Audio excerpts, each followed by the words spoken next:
Gotta work on my endurance. We've been out of church for a while. How y'all doing this morning? Where y'all watching from? Be sure to leave it in the comments below. I'm hot. I'm tired. What's up, folks? Let me know. Be sure to let me know where you're watching from. If I can't pronounce your name, give me a nickname to call you when you comment. That track is an A flat, and no, I don't have that backing track. There is a shout bump track on my website. I think it's called the Full Shout or something like that. I linked it in one of these lessons. South Africa. You can HK. Yeah, I got you, HK. There's a shout bump bass track. Now, if you're interested, Scotland, what's going on? Who is that? Kenneth, and to everybody else that's been speaking this morning. Good morning to you, Dimitri, and everybody else, Dino, and everybody. Nigeria, I see you. So yeah, if you're interested in learning, if you don't know anything about what I'm just playing, it's called shout music, shout bump. It's a lot of different names, but most commonly known now, people call it play a bump or a shout groove, something like that. And so, real repetitive, that type of pattern that keeps going on and on. You just kind of find different ways to navigate it. Good morning, my friend. I hope that you and your family are doing fine. Thank you, God. Much blessing and respect. Thanks, Oscar. I appreciate that. Dimitri, I'm over the road, my semi truck, watching my phone, driving through Albuquerque. Yes, sir, man. Good stuff. Long hauls. Yeah, man. So, like I said, if you're interested in learning how to play this type of music, or just getting into it, having some fun with it, I created a course a few years ago on my website called the Shout Bump Bass Course. Some of you guys on here, I don't know if some of you guys are already monthly members or subscribed to my my mailing list, but you probably already have heard of this course already. Mr. Cohen, how you doing, sir? You probably heard of this already, but if you haven't, some of you may have seen a lesson. I did a lesson about a year ago where I kind of showed a piece of kind of getting into the shout groove and understanding it and how to play it if you didn't grow up in a church that played this type of music. Because that is one of those things you almost had to grow up in this kind of stuff to have a real reference point for it. because it's just they'll throw you in it and take off, and it's sink or swim. You got to figure it out. So I created something that's not just the basic, because most of you guys probably saying, man, anybody can do that. The little chromatic scale over and over again, but it's I made who is that? I'm not gonna pronounce your name right, so I'm gonna say T. I'm good, man. I'm good. So what I did with this particular shout lesson is I did like 4 to 5 different scenes. There are 4 to 5 different scenes for this shout bump bass course, and I'm showing you in each scene different patterns, modern patterns, that because it's hard to predict what people are going to play in shouts. They've evolved so much. If you go to somebody and they're just playing, that's safe. You're good. If you're only just playing that. But nowadays there are so many different variations that you can get into, and the shout bump course doesn't cover all the hundreds of variations people will play, but it does give you a great idea of some things you can play in those type of environments and open your mind up outside of the regular, just normal chromatic pattern. So yeah, and there is a score PDF so that you can kind of follow along with the score. I mean, notation as well as tab that go with it for you guys that want the tab as well. We added that as well. So that is there if you need that kind of stuff. But most people just learn it by ear. And the way that the score and everything is set up, it covers the meat and potatoes of what it is I'm doing. You'll see it when you take the course. You'll see it. And yeah, I just wanted to get on here today. Obviously, morning is good with the lesson. Okay, I'm born here. Yes, sir. So I wanted to get on here this morning. Obviously, this is not the normal day that I get on. Good morning, Lanry, if I'm saying that right. I normally get on Tuesdays, but obviously, due to recent events, it was Blackout Tuesday, so I did respect that with regard to what was going on. And so, but I want to get on here and discuss something. Passive versus active, and what brought that topic to my mind is someone emailed me about the difference. You might be watching this. Shane, what's going on, man? You might be watching this morning, but somebody emailed me what was the difference between passive and active bass. And so I thought it'd be good, because my philosophy is if one person have a question, you probably got 10 people that have that same question, but only one was brave enough to ask the question. So I wanted to kind of get on and address just the overall concept of passive versus active. And most of you guys know the meat and potatoes of that is simply one of them has a 9 volt or 18 volt, and one of them does not.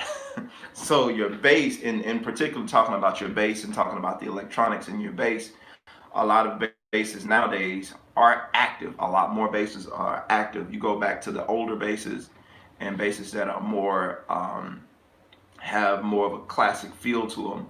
They're gonna have more of a passive, and that means that preamp is pretty much not powered. It's pretty much you plug and play. There's no battery. You never have to worry about changing the battery. There are some pros and cons to having an active versus passive, and passive versus active. The pros and cons to each one of them. But again, my bass, somebody asked earlier, is this bass passive? No, this bass is active. It does have 18 volt preamp in it. Most basses have a 9 volt preamp if they're going to be active, but this particular preamp has an 18 volt preamp. And I'm not the super technical dude to get in all the specs. I don't build basses, I don't build preamps and all that kind of stuff. But I do know that boost, that preamp gives you a boost. It boosts the signal and that kind of thing. And when you have passive, you pretty much, I'm not gonna say you're stuck with what you got, but it's pretty much whatever your volume knob's giving you, you're not boosting any of that. You just pretty much, you're gonna have a tone or a volume, tone, highs and lows, and for the most part that's pretty much what you got. Sometimes you have a pan and a mid, but that preamp, I lost my train of thought, that active preamp gives you more options to boost that signal. So if you're looking at which one is better, it varies. It depends on what you're looking for, because nowadays there are so many other alternatives you can get that you don't have you don't have to have an onboard active preamp. If the bass you have, good morning to your music for Jesus. Good morning to you. So if you have an active preamp already, I'm sorry, if you don't have an active preamp on your bass and you actually like the sound of your bass and you want a little bit more out of your bass, you have the option of going and purchasing like something like what I use, the Spectracomp. This is, for an example, I'm not trying to sell you a product. Active, hold on. Active comes with battery, right? Yep. Active generally comes with a battery in it. But if you don't have an active bass, you have the option of purchasing a preamp, outboard preamp. Like this is a compressor. This is like a multi-function. It's like a Spectra drive, bass preamp, and line driver. So that means I can have several different options. Here's my preamp right here. It's the bass, treble. Bass, low mids, high mids, treble, all of that stuff. And then up on the top, I have my level. I have my gain here. I can overdrive this. I can also, it's a Spectra Comp. TC makes the Spectra Comp compressor. So I can also compress the sound. That means kind of smash the sound so it won't go over a certain level. When I engage that compression, that means once I play, the more I dig in, it's not gonna, when you have a compressor, the more you play, it's not gonna go past a certain volume. It's not gonna clip. That controls you from clipping. You know how sometimes you can play some stuff, it can jump out at you and it can peak, but if you got that compression set at a pretty decent, you can over compress. Some people do that for certain sounds that they want, but you don't have to over compress. It's up to you how you want to set your bass, or whatever signal that you're sending out. So you can overdrive this particular. I'm not trying to sell this pedal. I'm just trying to give you guys some context as to what I'm talking about. So if you don't have a onboard active preamp on your bass, you can boost your bass with buying an outboard preamp. This is just one example. There are several. Tons of people make them. I think GK makes a really good one. Eden makes one. I mean, just look around. Bass preamps, it's so many out now. This is just the one I've been using for years. I like it. I like what I'm able to get out of it. And I demoed another one that I had. It's a custom preamp by Nuix, Melvin Lee Davis. The Melvin Lee Davis preamp that I played a while back, and it's pretty much similar to that one. Let me see here. I'm missing some comments. Yeah, we have the Mark bass preamp on a Court 5-string. It's great. Cool. Yeah, it's a lot of options, man. Definitely a lot of options. Let's see here. Which one do you prefer for studio work? Oscar, it matters the song, man. To be honest, my bass, I don't have a lot of basses. Maybe y'all noticed that I don't have a lot of basses, but I use this bass for a lot of different studio work, and I do use that Squire bass. The Squire bass happens to be active, but I can go either or. Like, as long as the bass is giving me a really great sound, I can go either or. It's good having that extra control and just being able to pull out whatever tones you want. Certain basses, especially when I'm doing my solo stuff, I probably prefer to have an active bass. It's not a world of difference depending on how good that bass sounds naturally, and that's got a lot to do with how good that bass already sounds. Now, if you're having to kind of color up the bass with the preamp, yeah, you probably definitely want to have an active preamp because the bass is not giving you enough, with the pickups as is. So sometimes you want to just go the extra mile with that, with that preamp, just to get a little bit more oomph out of the bass. A lot of people will change the electronics in their bass. Like this is Bartolini. This is a Bartolini pickups and a custom preamp on this bass. And sometimes that can change the sound of your bass. The natural sound of your bass could be actually good. I've talked about this before. You can have a great sound with your bass when you turn it off. Bass sound really good. Now, of course, check your strings. A lot of times your strings will have a lot to do with the sound of your bass. You think, man, my bass sounds terrible. Check the strings, change the strings. That will help. And also, sometimes you can be running into the fact that your pickups just simply aren't giving you enough. Especially if you have a cheaper bass, your pickups might just not be giving you enough power or enough signal, whatever. It's not picking up enough, the magnets and however the pickups are put together. So sometimes you could put like an outboard, well, not outboard, but change the preamp and change the pickups. Some people go at Aguilar, some people go at EMG, some people go at Bartolini. I'm a Bartolini guy. So you can check a number of things to just figure out why your bass is not giving you the sound that you want to have. Okay. All right. So, but again, for me with my studio work, I think, again, it matters the record that I'm working on and what I'm looking for out of a record. If I'm doing a really, really soulful record, then I'm probably looking for something that has more of a passive type feel to it, because I don't need a lot of brightness. I don't need a lot of color. I just need feel. I need something warm. And you can get that out of preamps as well. It's just how you EQ your bass. But I'm saying I don't need all them extra bells and whistles. I just need meat and potatoes to put the track down. So it didn't have to be, it didn't have to be all fancy and all that stuff with everything just shining out. I don't need all of that when I'm doing something really, really soulful. But if it's something that I know I'm going to be doing a lot of soloing on, I want a lot more clarity. I want to cut through the mix really well. Then I'd probably prefer something active. That way I know I'm cutting through, you know what I'm saying? I know I'm cutting through the mix really, really well. All right, so let me go back. All right, good morning, in the name of Jesus. What's up, Mike Bass? I have a question. I'm using Hartkey amp. It has an active and passive input, and I am using active bass, and I usually plug it direct into active input. My question is it okay that I plug my active bass into the passive input of Hartkey amp? Yeah, you can do that. It's either or. You don't have to plug it into one or the other. I don't think you're gonna blow nothing up or run the risk of tearing anything up. You just have to watch your levels when you do that. Most of the time, unless I get it backwards, I think most of the time that active input is generally hotter, if I'm not mistaken. I could be wrong, but yeah, just check your levels when you're plugging in. But either way, you'll be fine. You just monitor your levels. That's the only thing I can tell you, because if your bass is already active, generally it's going to be a little bit hotter. And so if you plug into something, just make sure you don't blow a speaker or something because your bass is a lot louder than you thought it was. Especially when you have a bass head that has those options on it. Sometimes you can plug into the wrong one and your signal is a lot hotter. Next thing you know, you blowing a speaker trying to replace the speaker because your signal is too hot. So just be mindful of your signal. Always try to check your sound.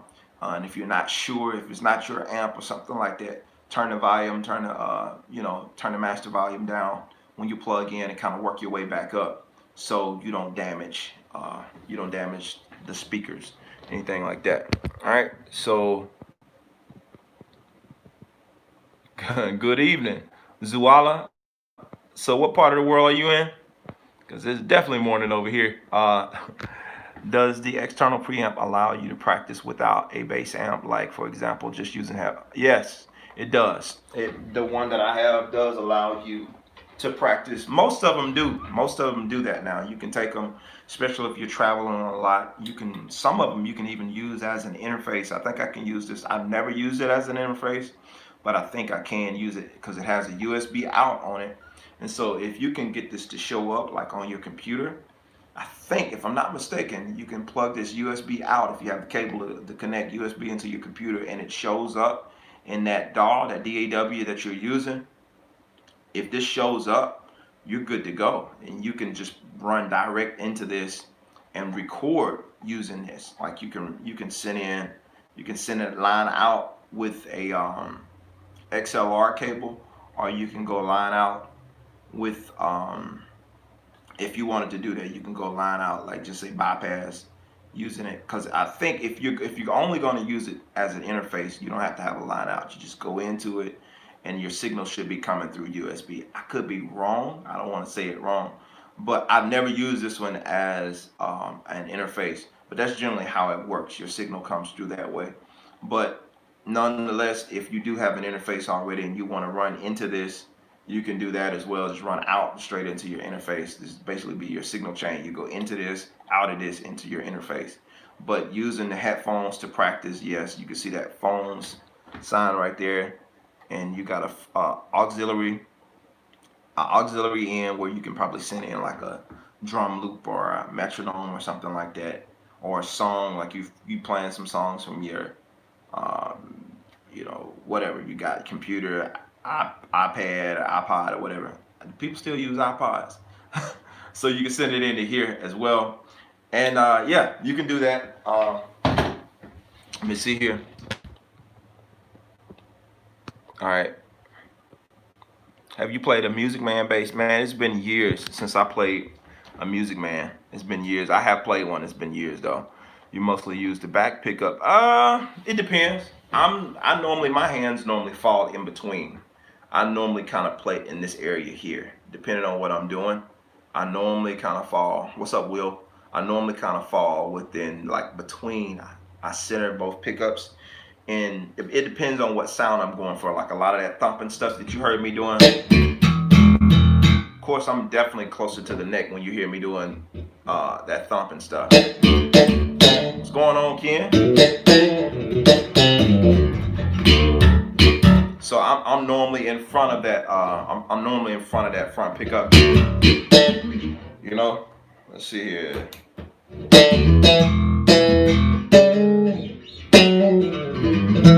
So yeah.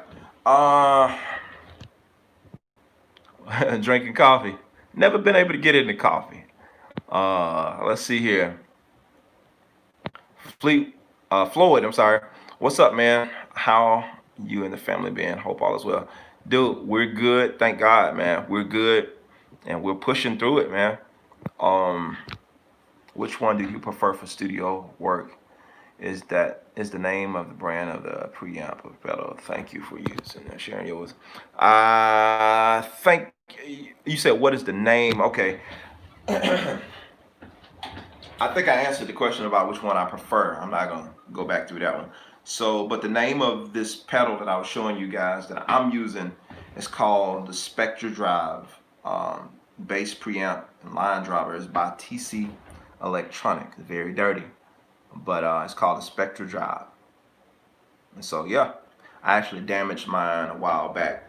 I think I was I was getting ready to go to a gig, and I was getting ready to pack it up, and I dropped it and damaged it. It'll come on. I have issues with it coming on sometimes, but yeah, I dropped it on the cable and damaged my cable, and I was like, man, yeah, right before a gig. So, but I love this thing. It comes in really handy, and just a little trick.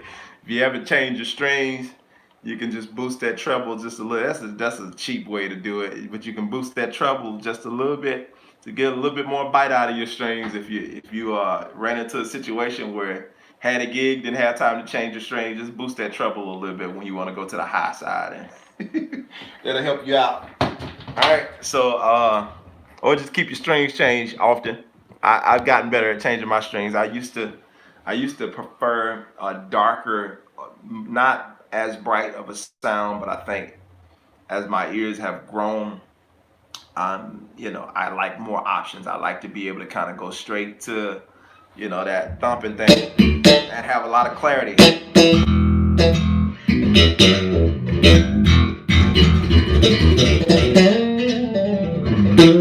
So yeah. Yeah, so I like being able to have those options of playing, the highs. So yeah, I keep them strings changed a little bit more often now. So should I use a passive DI box for my active bass?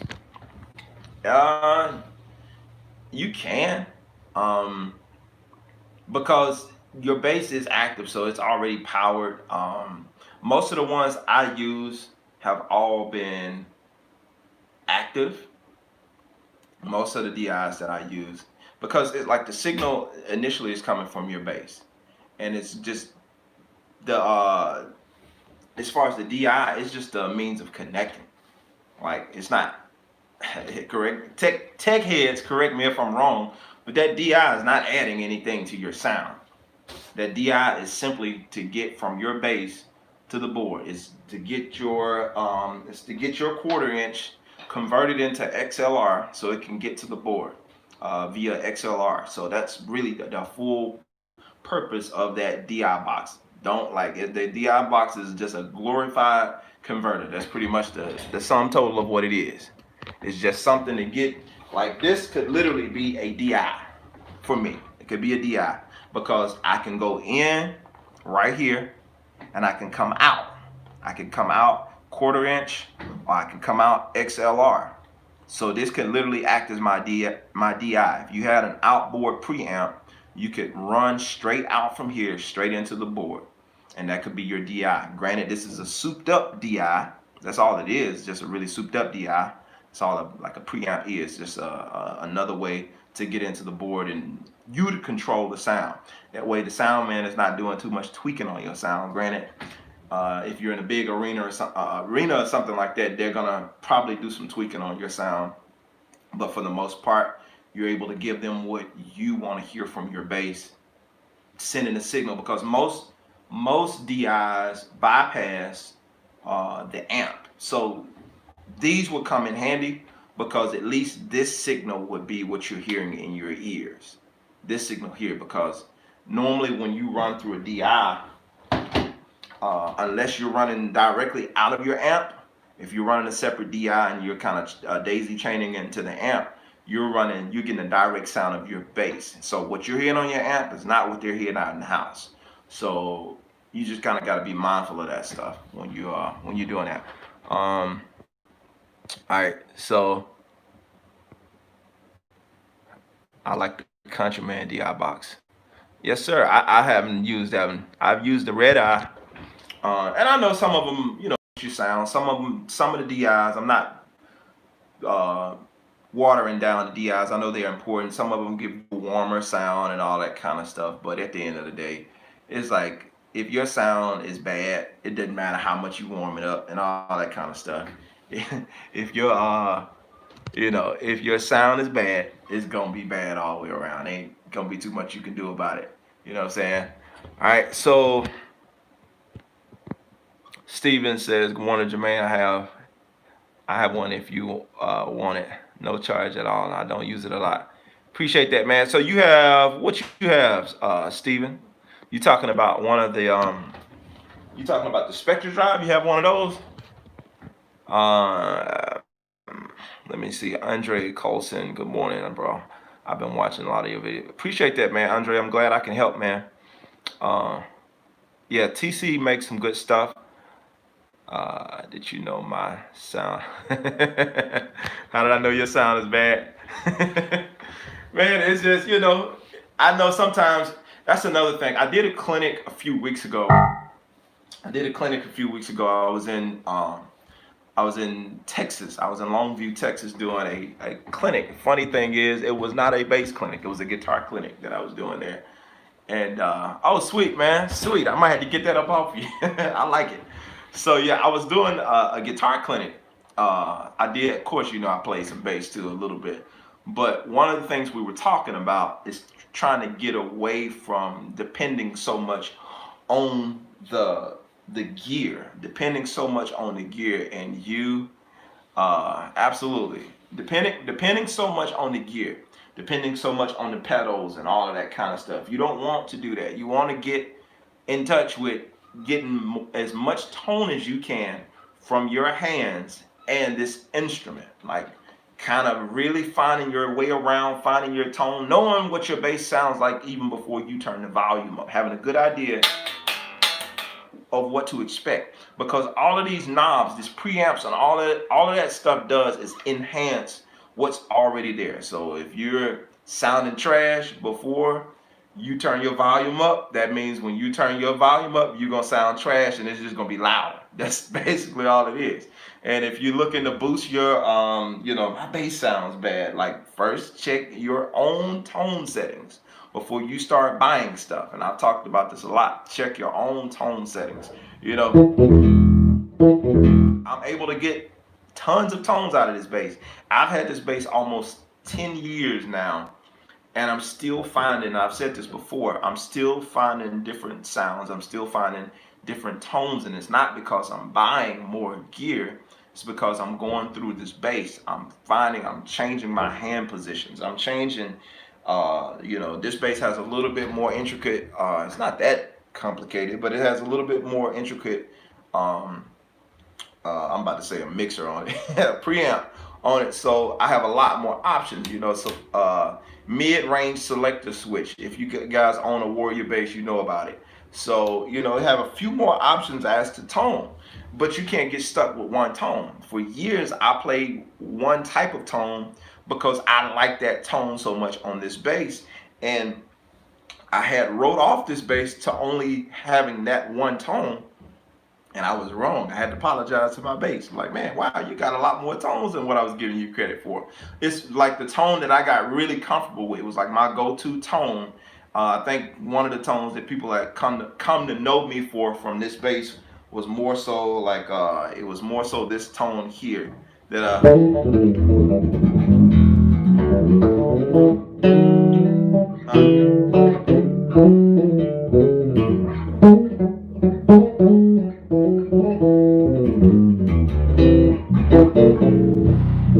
so it's like having more of a mid-range, or even if I wanted to boost it.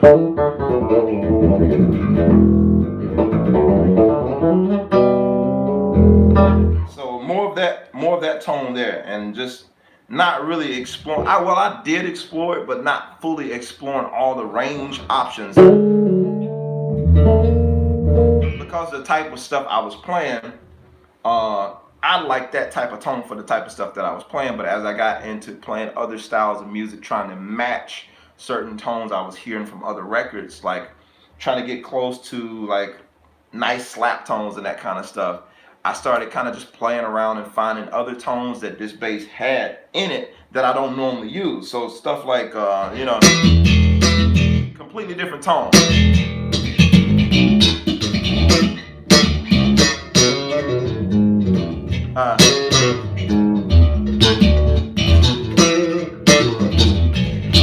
More of that smiley face type tone.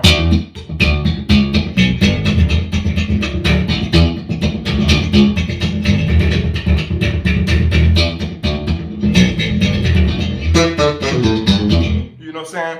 So I have a lot more tone options. What's up, dude? Will? So it's a lot more tone options in this bass. So, and like even this right here, still a different slap tone option. Just a different option. And notice, I didn't buy anything. All of this is what's in this bass.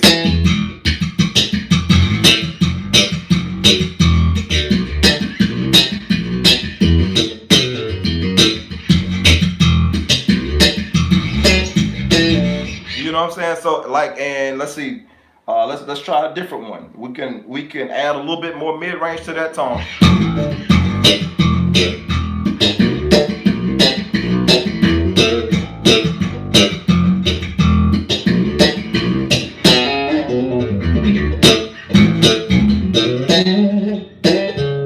So yeah, like, and that would be my go-to slap tone normally, because I like to try to find tones that I don't have to change as much, especially if I'm playing on the fly. Like, let's go back to this shout track that I was doing earlier. If I'm playing something on the fly, I don't want to have to switch over and find a completely different tone. If I'm going between finger and I'm going between thumping, I don't want to have to change in the middle of the song. So I try to find a good halfway in between tone. So this would be my tone, quote unquote, for a long time. So let's see.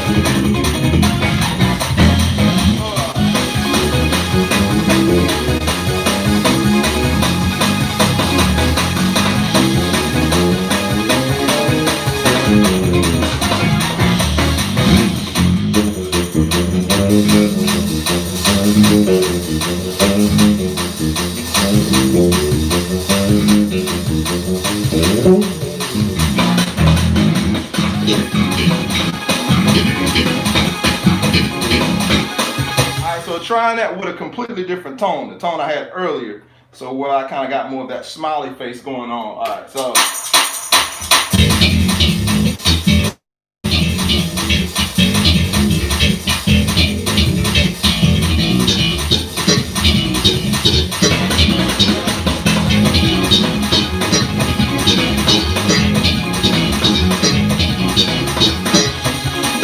That's cool for me, and it got a lot of bite to it, but what I'm doing, to me, I can't hear it as clear as far as in that mid-range when I'm doing,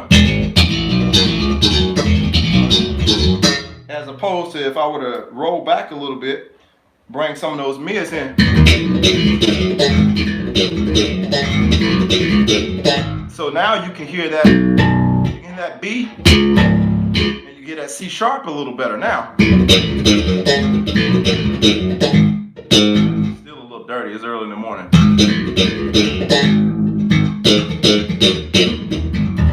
So like, my tone isn't always just with the bass by itself. This is almost a completely different live. But my tone isn't always how good the bass sound by itself. I'm always trying to think about, in the context of the music, how is this cutting through? How is it coming through? So by itself, it's like, man, that tone, I don't like that tone. But when you put it in the context of the music, because that's, as bass players, is what we have to think about. And this might sound great by itself,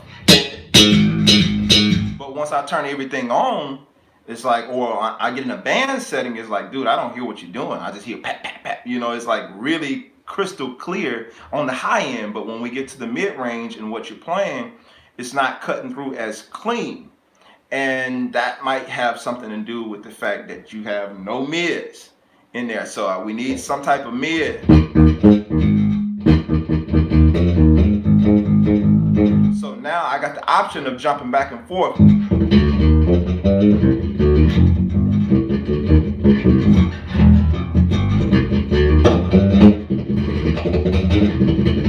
So if I go double thumb, you can still hear clearly what I'm doing now. If I go double thumb and I got my smiley face EQ, you'll hear the rhythm, but you might not be able to make out the notes so clear. So here we go, double thumb with just smiley face EQ.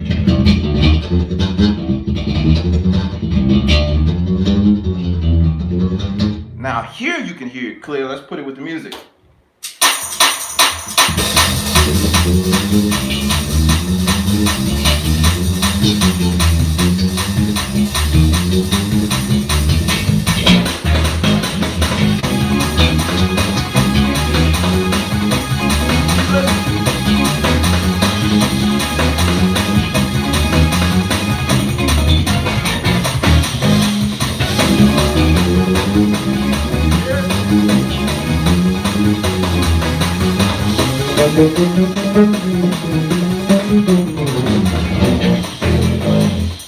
All right, so you can hear, like, I didn't even mean to get into all of that, but you can hear how like adjusting just a little bit makes all the difference in terms of what you're hearing and what you're able to get out of the bass. Now, having an active preamp on board kind of gives you just a little bit more clarity in that context of how I'm using it now, because you're hearing a drastic difference in the EQ of how I'm changing it. And if I'm able to boost that mid a little bit more, I can cut through even more with that mid range. Because right now with my bass, the mids is like halfway.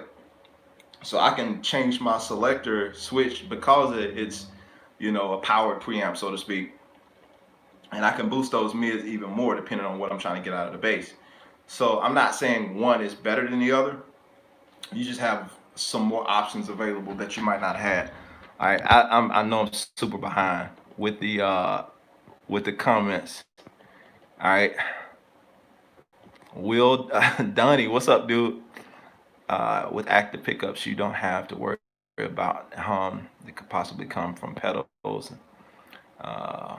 or the length of the guitar patch cables being used. Jay, sometimes I have to deal with that, man. Sometimes I do, and that depends on the grounding. Sometimes, Jay, I have sometimes dealt with that depending on the grounding situation where I do have a hum coming through and I can't trace where the hum is coming from. So sometimes your volume, it could be too hot. If your preamp is boosted too high, you might run into that hum issue. So yeah, now that's just my personal experience. My other bass, my 6-string bass, I used to run into that a lot, depending on what I was plugged into. Especially would show up when I'm recording. You hear that hum, or you hear that high-end buzz. It'd be like just real faint, but enough to be annoying. So you just kind of have to once again be aware of your levels and that kind of thing. So greetings from Russia. What's up, David G? Yeah, Will, good to see you on this morning, man. Early. Now the other thing, y'all know me. I always have a double meaning with my topics and my titles. And so the other thing, passive. I want to give y'all a definition, passive and active, and just kind of leave a couple things with you before I run off, before y'all jump off of here on me. Now that we've talked about all this bass stuff, so I looked up the definition because that kind of stood out to me. Active and passive. I'm like, wow. So active. Let's say active is engaging or ready to engage in physically energetic pursuits. The electrical, if you're talking from an electrical perspective, capable of modifying its state or characteristics automatically in response to input or feedback. Man, that, like, if y'all ain't deep, y'all ain't like, ooh, but but for me, that was like, wow. Like, being active is meaning I'm engaging or ready to engage in physically energetic pursuits. I'm ready to go. For whatever comes up, I am ready to go. I'm ready to, and the other thing, when it talked about the electrical characteristics of it, is like being able to modify its state of characteristics automatically in response to input or feedback. Based on what I'm getting, I'm able to modify that. Like, I'm able to modify that automatically. If I'm active, I'm able to change. I'm able to respond to what's going on and modify my response based on what needs to happen in the moment. All right, so real quick, passive is talking about accepting or allowing what happens, what others do without active response or resistance. Accepting or allowing what happens or what others do without active response or resistance. Let's talk about an electronic standpoint. Containing no source of electromotive force. What is electromotive force? Producing or tending to produce an electric current. So passive, you just let stuff happen. Passive, a good definition of passive, you plug in the bass, you get what you get. Now, don't look for nothing extra. And if I want to boost this a little, now you get what you get. You plug in, you get what you get. Now, when it's active, it's ready to respond. It's ready to, like, a good example, keeping this bass centered. When your bass is active, one of the things that preamp is a little bit more sensitive.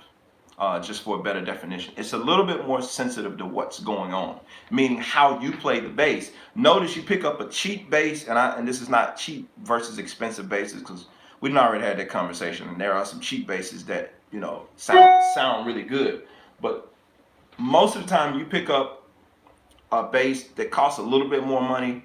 They put a little bit more time, they put a little bit more energy and effort in the preamp.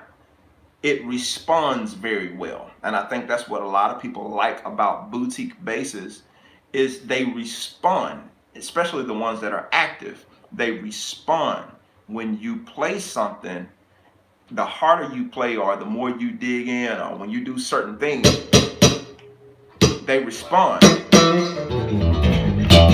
Like, you can get a little bit more out of them. Some of them have a little bit more of this, they have a little bit more of that. So that active preamps makes it more sensitive and it responds to what's going on. But when it's passive, you kind of get what you get. You can keep turning this stuff up. And you're right, when it comes to passive bass, that tone is all in your hands. That's why you hear like a lot of the older players say that the tone is in your hands.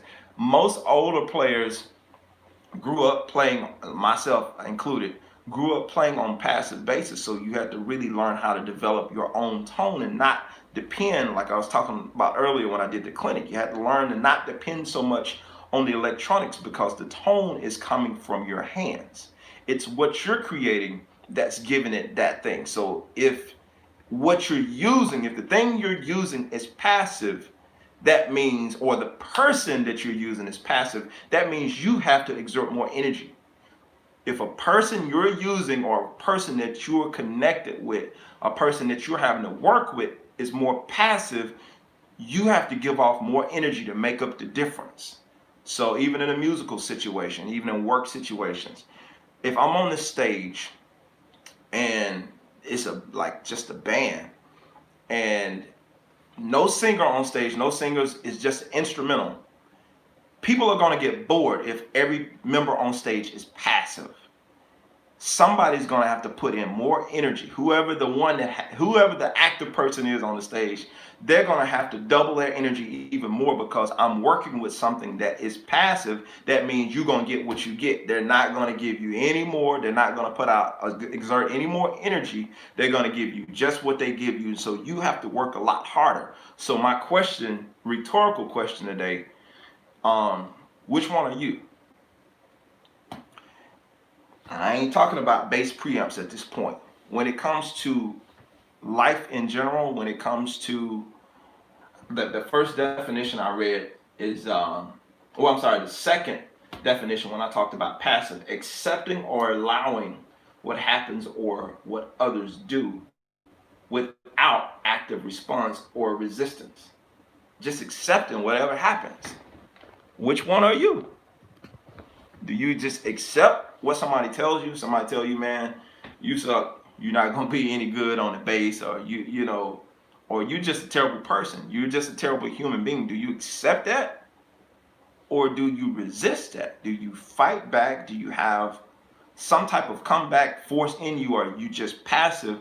It is what it is. That's what they say. I'm just gonna rock with that. Passive means whatever happens, I'm gonna allow it to happen. I'm not gonna have any type of response to it. Like, nah, me personally, when it comes to my personality, and we ain't talking about just playing the bass, when it comes to my personality, I'd rather be active. I'd rather have an active personality, and I'd rather be a change agent. I'd rather be ready to respond based on the situation, not react, respond. I'd rather be able to be sensitive to what's going on, even for you guys that play in a church. And I got several tons of meanings in what I'm saying, so you can take out of it what you take out of it. But in a church setting, one thing that you have to be as a musician, as a Levite, if you're going to be a leader, you have to be active. You can't be passive, because when the mode shifts, you have to be able to go with it. You have to be sensitive to what's happening in that moment so that you can properly respond. Now, most of the time, if you're passive, you might react to what's going on. You might react. React, I mean, you just kind of go with whatever happens. Somebody ticks you off, you react to it, you just snap back at them. No thought, no nothing. You made me mad, so I'm going to react. I'm going to let you have it. What we say, I'm going to clap back at you. No thought went in that. But when I respond, I'm a little bit more sensitive to what's going on. And I'm taking some time to think about the why this is happening, or why are these things going on. So I'm asking questions so I can have a better response to what it is that's going on, as opposed to kind of going with my first initial thought, or not going with anything, just sitting there not doing anything, just letting whatever happens. I try to stay away from bringing up certain topics on my channel, because I try to keep most of it bass related, but certain things I make sure that I do say, even in this issue of what we have going on in the country right now. I can't turn a blind eye to it like I don't see it, because what I don't want to do, and this is the best way I can say this, I don't want to wait until something shows up on my doorstep before I address it. I want to be active. Does that mean I'm going to start going and burning down stuff? And before people start dropping comments, just in case you're thinking about it, this is not an opportunity for you to bash anybody. This is not what I'm saying this for. And so if you say something crazy, I'm going to probably delete what you say or block you altogether. So just being honest. But I want to make sure that I'm being active in terms of what is going on so I can be sensitive to the moment and I can respond properly to the moment. And I see a lot of people with their comments and with their posts as things are going on social media right now. People are passive. A lot of people are very, very passive. And a lot of people react as opposed to respond. Some people don't think about what they say, and they don't think about how either what they say or what they're not saying affects someone else. And it affects the people, how it affects somebody, not you, basically. I have to be aware of what I'm saying and what I'm doing and what type of effect it's having on the other people. When I get on here, when I teach these lessons, I it's different for me. I have to be aware of what you're thinking. For me, in order for me to give you the information in a way that you can understand it, I have to put myself in your shoes. I have to think about, okay, what is this beginner player or what is this intermediate player thinking about when they're trying to process this information from me? Did I say it in a way that they can understand it? Did I make sense out of this? Did I break it down? Did I go slow enough with this? Granted, I'm not trying to make people use me as a crutch when I'm teaching these lessons. But what I have to do, if I'm going to teach and if I'm going to share information, I have to make sure I give you the right information, and I have to give it to you from a perspective that you can actually understand, as opposed to telling you just my perspective on what I think about it. Now, I often say, now this is the way I do it, or this is the way I kind of set, this is kind of the way I set my base, or this is kind of the way I would approach it. But I also said, take your own approach to it, but this is kind of the way that I do it. But what I don't try to do is force my way down anybody's throat. This is the way I do it, and this is right, and this is I can't do that. I have to be sensitive to the fact that there are people all around the world that are watching me. They're watching these videos, and everybody doesn't learn the same. And I think that's one of the things that have helped me to develop my videos and develop my teaching in these videos. I don't profess to be the smartest or the best bass player in the world. I don't profess to be the theory head. I'm not any of that stuff, but I know what I know. And I know how hard it was for me to understand the stuff. So for me, understanding the struggle of learning how to play this instrument, I'm not going to say the right way, but how to play this instrument a better way, I knew how hard it was for me to do that, and I know how hard I worked. So me being in that struggle of trying to figure out how hard it is to play that instrument, it makes me more empathetic when it comes to other people, as opposed to being apathetic and saying, you ought to get this, you ought to be practicing. You know what I'm saying? It makes me more empathetic to understand this is what you need. This is what you need.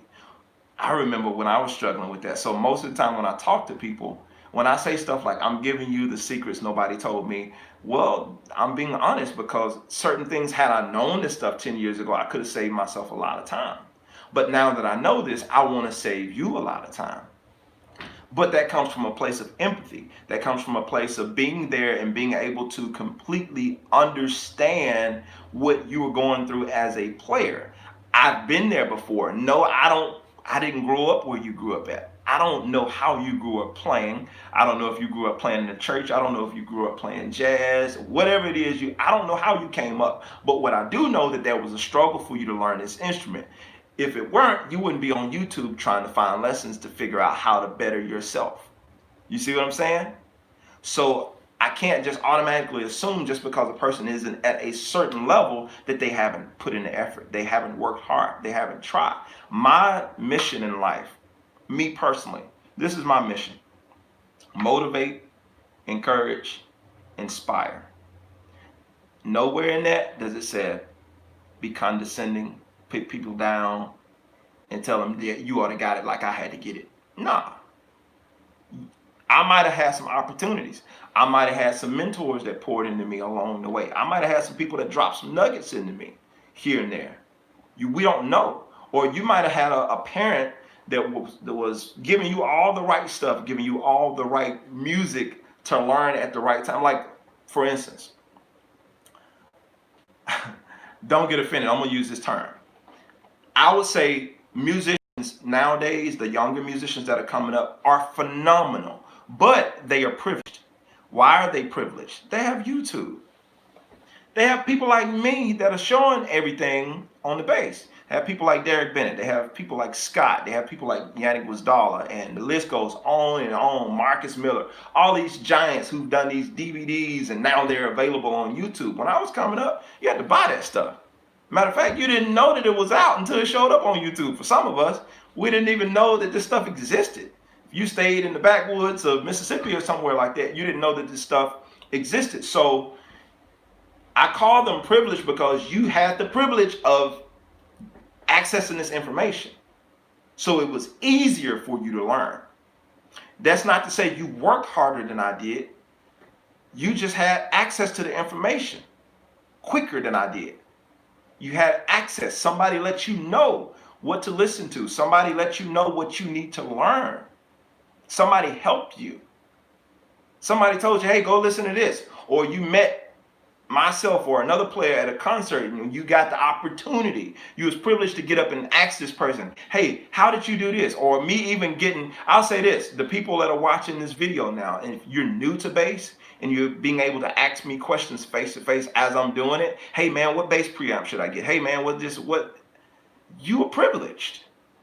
Privilege is not a negative term. It's just what it is. You're privileged. You're privileged to be able to ask me. You got access to me, and there are certain things you're going to get from me that I wasn't able to get from me when I was 12 and 15 years old trying to figure out how to play this thing. Because some of the people that I went and asked, they didn't share any information with me. It was, oh man, you got it. Stuff like that. You know, it would be real passive and it would be real dismissive. And so I was left to try to go ask somebody else or wait months or years later to see if I could run into somebody else and ask the question. And most of my stuff came from trial and error, messing up, you know, that kind of thing. So with that being said, that information now with those, like I said, the young people that are playing, and I see all you guys is coming. I'm just trying not to lose my train of thought. I'm gonna come back and respond. But now with the younger players that are coming up, they are more privileged. They are more privileged. They have access to things that other people don't have, or other people didn't have access to. You know what I'm saying? So yeah, the younger players. That's why in society now, when you look at these younger players that are coming up now, they seem like they're so much farther ahead than you were when you were 8 years old or when you was 15. And you're like, man, these young cats just come out of nowhere. They got information. They're privileged. They're privileged with information that you didn't have access to. That doesn't make them better. They just got to the information before you got to the information. Period. End of story. But what these young kids have to do is they have to make sure, or somebody who's teaching these young people have to make sure that they have empathy on these players that came before them that might not be as good as they are right now. I know a lot of young musicians, if some of you guys play in churches or, you know, venues where you are playing around a lot of young musicians, sometimes they have the tendency to look down on older players because, oh man, you can't keep up. You ain't got this, you ain't got that. And we're playing all of this type of stuff. No, you're privileged. You're privileged. And because you didn't have to come up the way I had to come up, because you didn't have to get this the way I had to get it, you have no empathy for me. But take somebody like myself and my brother, if he's still on here, we had to learn a completely different way. We were fortunate to run into cats every now and again that not necessarily sat down with us, but we were able to just kind of take a little bit away here and there, take a little bit away. And we knew the struggle of having to learn this stuff. So when we did come into contact with people who didn't play as well as we did, we had more empathy for them because we understood, man, those people were working with what they had. They're working with what they have. And so, you know what I'm saying? When you understand that, you can have more empathy and more compassion for people. And to me, that's being more active because you're more sensitive to what's going on as opposed to being passive, being dismissive, being cynical based on your own perspective. Because for you, it's black and white. I don't mean color, but it's like there's no gray areas. It's either this or it's either that. And sometimes that's true, and sometimes it's not true because you don't know the whole story. And when you lack the whole story, sometimes if you open your mouth without understanding and not being empathetic, I don't mean I need to have all the details. I don't mean that. But when you open your mouth and say something that's derogatory or dismissive, and you don't understand another person's perspective, like I'm talking about with those kids that can say something negative to older players, when you lack the perspective, when you don't know that this person worked a job for 40 years and they weren't able to do music full time because that option wasn't available to them, or you go to choir practice or something, or band rehearsal, and you snap out at this is that even a term? You go off on a person in your band. If you're a leader, you go off on a person in your band because they haven't learned the music, but you don't understand this person has been trying to keep their house all week. You know what I'm saying? Or something like that. Their kid has been in the hospital. Something has been going on that you don't know about. You think they're just being lazy and they're not practicing, but you don't know this person's been trying to fight to keep their marriage together. They've been going through with their kids. They've been going through something, you know what I'm saying? And you don't know what that situation is. Now, if it's a recurring thing for them, okay, we need to have a conversation. But if this person is generally on it and you're letting them have it, you know what I'm saying? You don't know. You don't know the other side of the story. So what I'm hoping to do with this, talking about passive and active, I'm still on topic, is hopefully you read between the lines of what I'm saying and have a little bit more empathy on people as a whole. Just because you weren't affected by it, it doesn't mean it's not real. Just because it didn't bother you, or you might have had a little bit more opportunity and you can't quite see it that way, you might have to put yourself in that person's shoes. Or ask questions rather than make statements. Ask questions. Ask questions. Ask questions if y'all are still there. If y'all can still hear me, throw a thumbs up or something like that. Make sure that we're still connected. All right?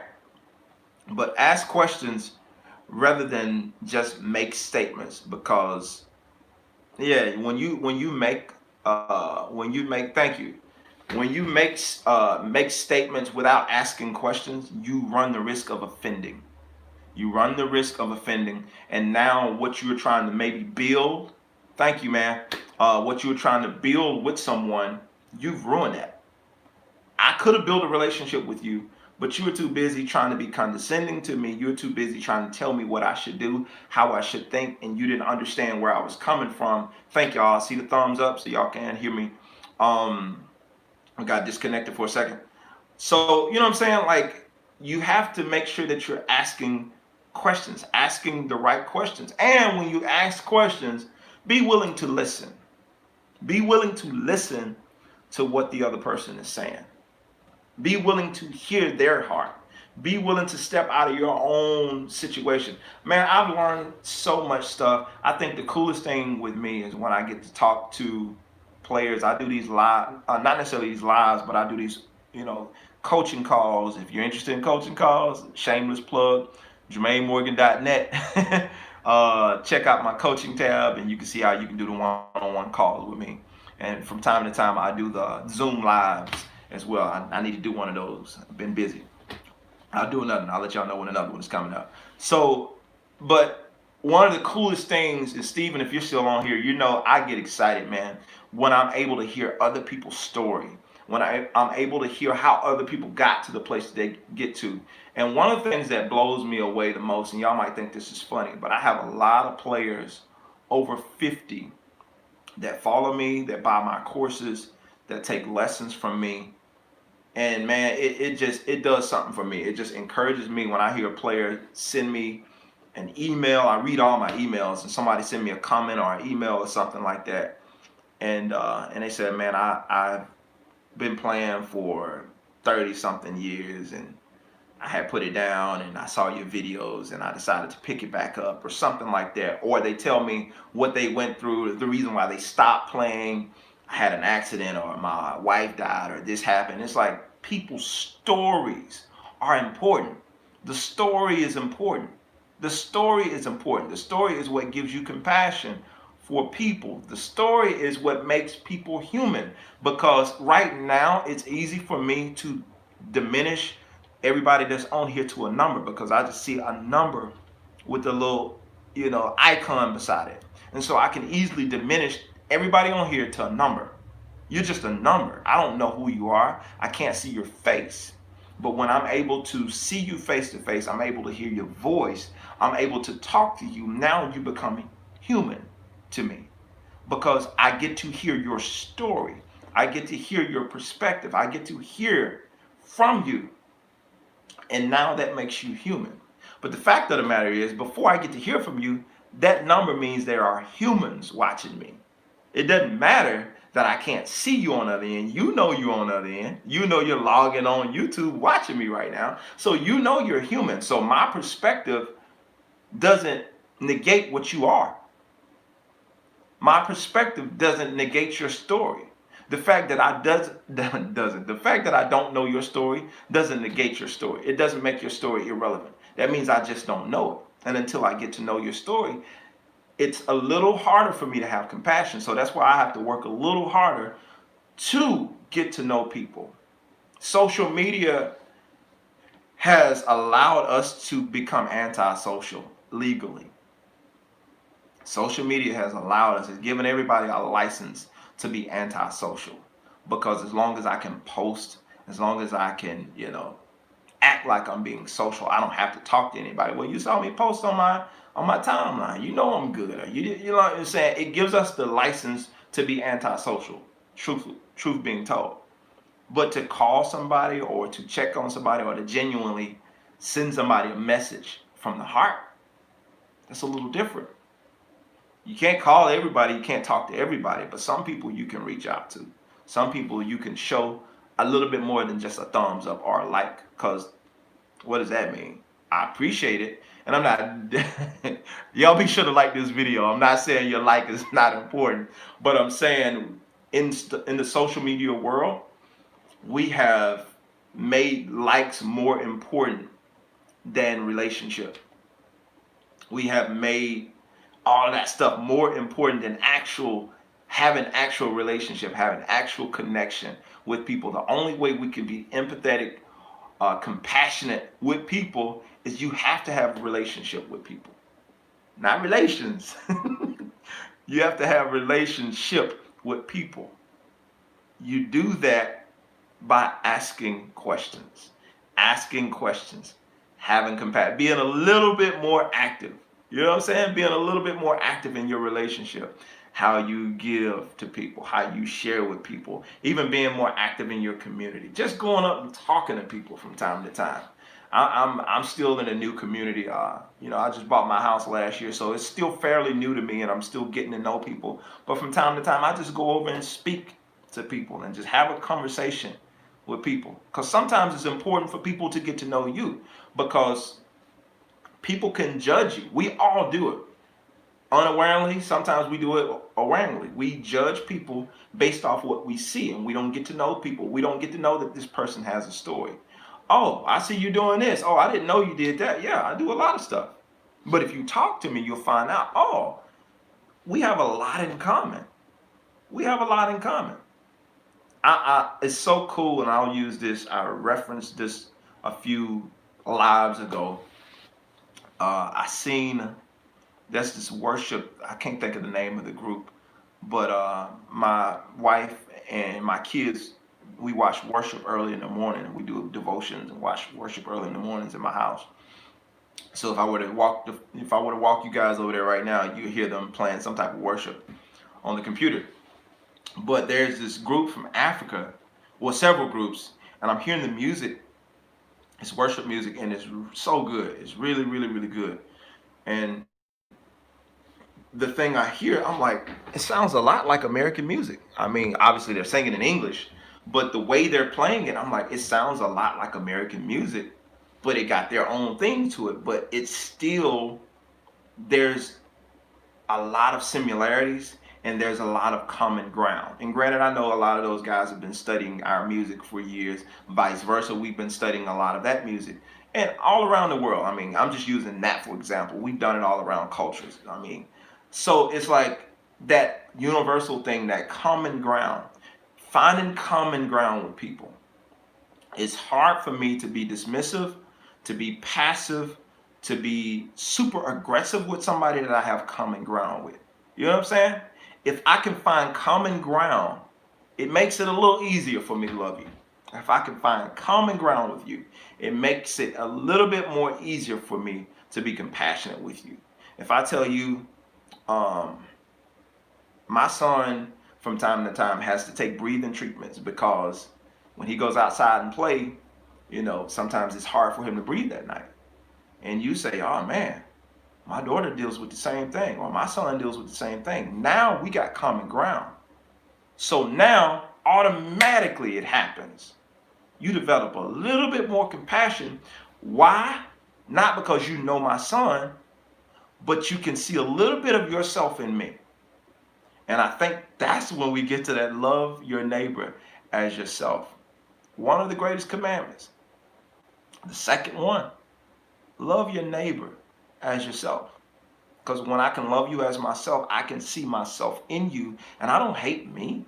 I don't hate me. So why would I hate you if I can see a little piece of myself in you? But if I can ever remove the humanity of who you are, and I can take myself out of you, that way I don't see any of me in you, it's easy for me to hate you. It's easy for me to be passive and apathetic towards you when I don't see myself in you. But when I can see myself, I can love you as I love myself.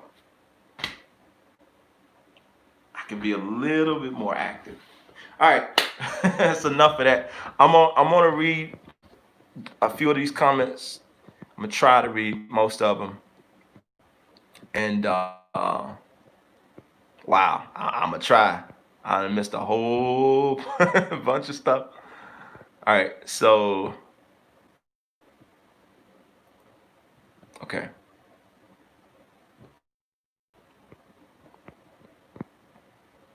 With active pickups don't have. Okay, all right. Somebody said, how do I get rid of the hum noise in my active bass? It stops when I place my hand on the fretboard. It seems like maybe electronic. Yeah, you might have to get that checked out. You can sometimes, I don't know if it's the pots. I really don't have the technical answer for that question.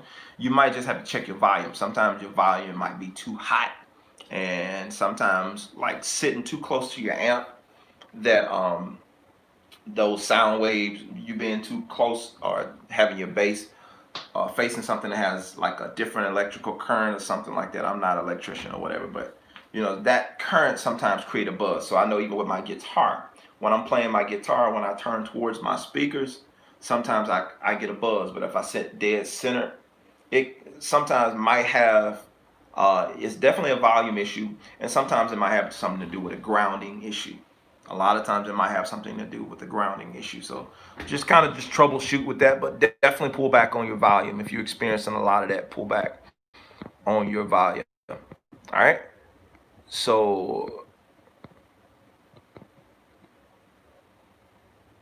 okay. Greetings from Russia. All right. So the response to the preamp being active with the combination of wood gives you a variety of tones versus a passive bass. You have to work to create tone. Yep. Good. That's Ambrose. What's going on, man? That's good, bro. Active versus passive. Passive basses produce a high impedance signal. Okay. Uh, George, if I'm saying your name right, I see you're a little more technical than I am. So y'all refer your passive and active questions to George. All right. So Javon, Jermaine, what's up? Thank you for another lesson. I appreciate it. Will, I appreciate you, man. Javon, I appreciate you. Um, that's very well said. Good teaching reaches more students. You do it well. Thank you, man. Terry says, I hear you, but a Fender P bass sound is awesome.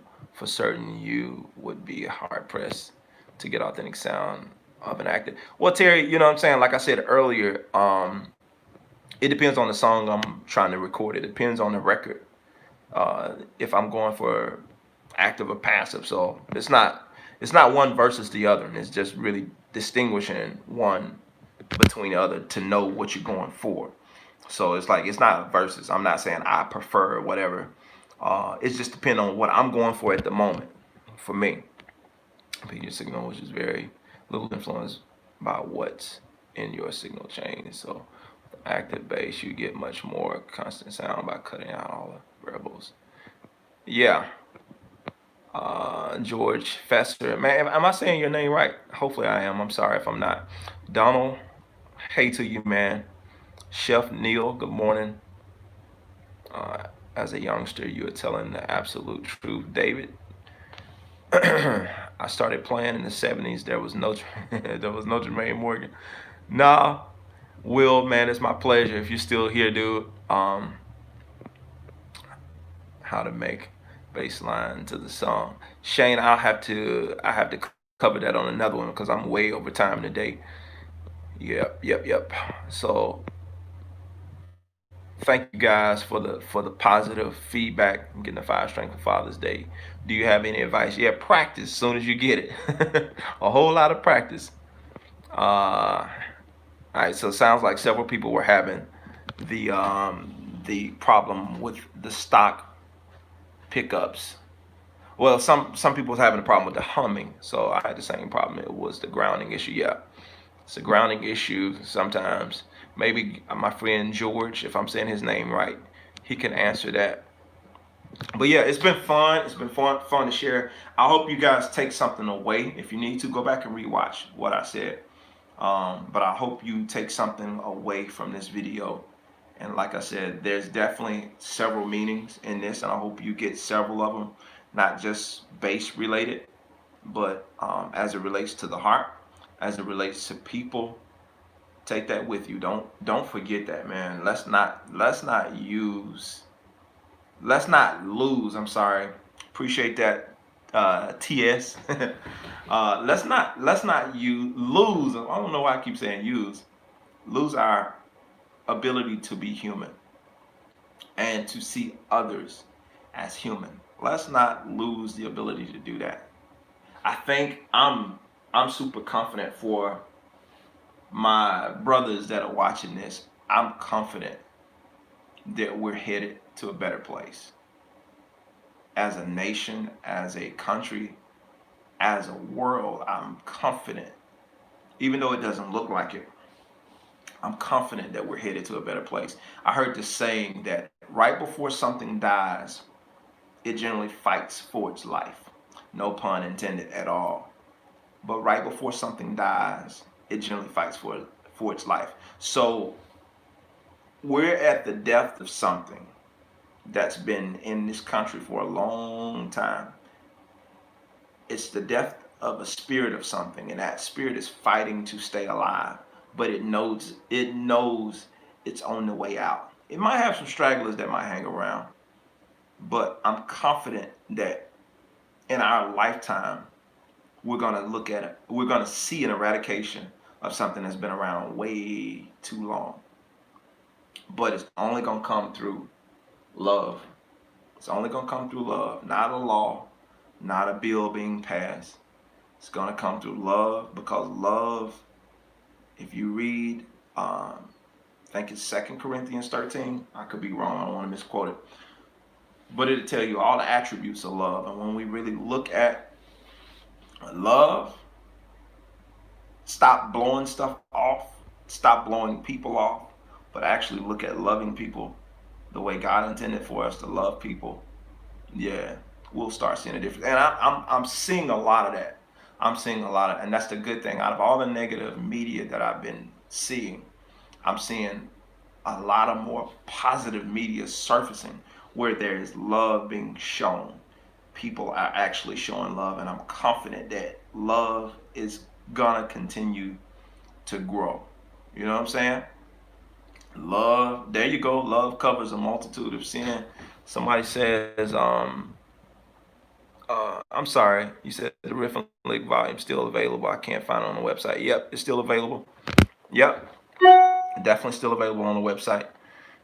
Go to my courses and you'll see it. All right. So thanks for taking your time to share all of this information and wisdom and positivity. My pleasure. It's the least I could do. It's the least I could do. And I want to always, and I encourage you guys as you grow in your careers. Some of you guys might be on way above me in your careers, but never take your platform for granted. Use your platform. Use your platform for the right reason. Don't use people for your platform. Use your platform for people. Use your platform to help people and to show love, man. Show love. Um, I hear God speak to you, bro. Absolutely, man. Absolutely. So, like I said, I'm confident. I'm confident, man. I am confident, regardless of what I see. I don't walk by my sight. I walk by faith. And so, y'all know I'm not bashful about what I believe. And if you get offended, I'm not sorry, but it's I walk by faith, and I have no choice, man. When you try it other ways and it don't work, you have no choice. When you find something that works, I'm a person you notice through looking at my studio. You're looking at something. I'm in a different house, but you're looking at some of the same gear. You're looking at the same bass I've been playing for 10 years. You'll see a new one or something creep up from time to time. But I'm the type of person, when I find something that works, I stick with it. When I find something that works, I stick with it. Now, does that mean every now and again I don't get annoyed with this bass? Yeah, I get annoyed with it every now and again. There's some stuff in my studio that I want to replace from time to time, and I will in due time. But for the most part, when I uh, when I run into these things, I kind of remind myself of the bigger picture. What am I trying to accomplish here? You know what I'm saying? You have to be able to stick with it. Don't be so quick to jump off the boat. Stick with it. Stick with whatever it is you're doing. Even when it comes to you guys, your bass playing, you're gonna hit, like, if you're new to playing music, you're gonna hit patches where you hate it. You're gonna hit patches where you are not creative. You can't think of anything, but it's still working. Even as you're practicing, even as you're putting in all this time, you're going through all these lessons. You feel like you're not getting anywhere. It's working.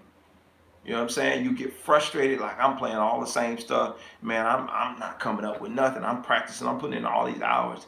Say it. It's working. Y'all can type that in the chat. It's working. Because even though it doesn't look like it and you don't see the ultimate end result right away, it's working. And the best way to tell that it's working, start recording yourself. I've said this before. There you go. I said this before. If you start recording yourself, take that recording. Don't look at it. You can, every now and again you can watch the tape, but just say today you record yourself. 6 months from now, December. Check it out. Compare your playing in December to where it was in June. How about that, guys? That's gonna be the ultimate telltale when you check out your playing. When you check out your playing in the month of December as opposed to where it was in the month of June, you're going to be able to really tell how much progress that you've actually made. So I encourage you guys to do that. Um, start recording yourself, because you don't really know how much progress you made until you look back. If you walk in a straight line and everything looks the same, especially if you're in the country like I am, like I live, you just drive and everything looks the same. But if you remember where your starting point was and you look back at where your starting point and it starts fading away, then you know you're making progress. It's not how fast you run, it's not how fast you walk. The objective is just to keep moving, and don't get distracted, don't get cynical, don't become pessimistic. Operate in love, be active, be sensitive, be empathetic, and you'll be good. All right? So, yeah. For all you people typing, it's working. Keep saying that. Keep saying that to yourself. Um, yeah. And that even goes for my musician friends that are watching this.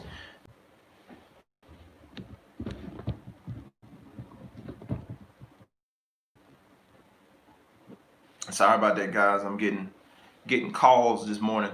So yeah, now it's the time to be working out those ideas. If you want to know more about how to do that, I'll love to show you. I have courses that I have done that kind of breaks down my process of how I was able to start creating that kind of stuff and creating businesses and all that stuff on my website, Be Productive and Multiply.